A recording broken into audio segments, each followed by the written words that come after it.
Welcome. My name's Colin. I'm a neighbour chaplain. I work with churches in Leighton Buzzard and Dunstable. It's good to be with you this afternoon. Just want to take a few moments to talk a bit about suffering, something we're all familiar with, and particularly during this time of lockdown and crisis, it's been something we've all been struggling with to some extent or other. Now, for years, a sentence in the Bible puzzled me. When troubles of any kind come your way, consider it pure joy, an opportunity of great joy. I couldn't make sense of that sentence. How could there be joy in suffering?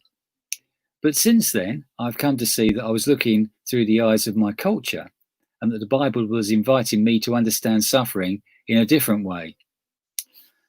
Cultures handle suffering differently, don't they? I don't know if you've noticed that.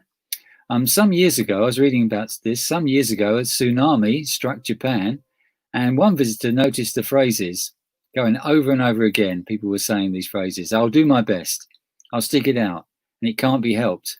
He found these things repeated constantly. But when he got back to his hometown in the US, he heard more. The comments he wrote was, "I heard much more lamentation and panic in California than among the people I know around Kyoto." The author Tim Keller argues that Western cultures are far more traumatized by suffering than other cultures. Why is this? Well, Keller argues that modern secular society has abandoned all thought of an afterlife and purpose in suffering. The only meaning in this life is the life you have now. According to Keller, there's never been a culture in the history of the world like this, like the one we have in the West today, that believes the meaning of life is only found in this one life. Other cultures consider suffering is but a chapter in a person's life story. They're a help on the way to an eternal goal, a means to an end. In contrast, our modern Western society, for modern Western society, suffering is an obstacle to the goal, because the goal of life is happiness in this life. This life is all you have. The consequence is that suffering for many people in our society today has no meaning and has to be denied and avoided. However, life is full of suffering, so if you're Western and secular, where can you find hope? Let me return to the phrase I started with from the Bible. Consider it pure joy, my brothers, whenever you face trials of many kinds. Because that sentence goes on to explain itself. Because the testing of your faith produces perseverance. If you want to find this sentence, this verse in the Bible, it's in James chapter 1, verse 2. So a Christian viewpoint, a Christian worldview offers so much more.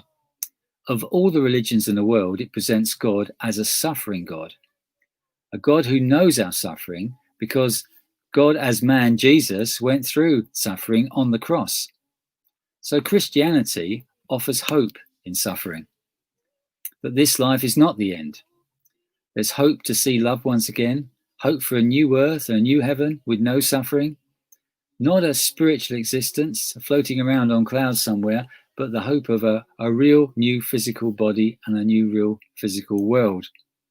So suffering can help us, in the Christian viewpoint, to produce character, and it gives us hope in the face of all sorts of obstacles, give us that perseverance and endurance to keep going, that we can get through it. Maybe you need to hear that today.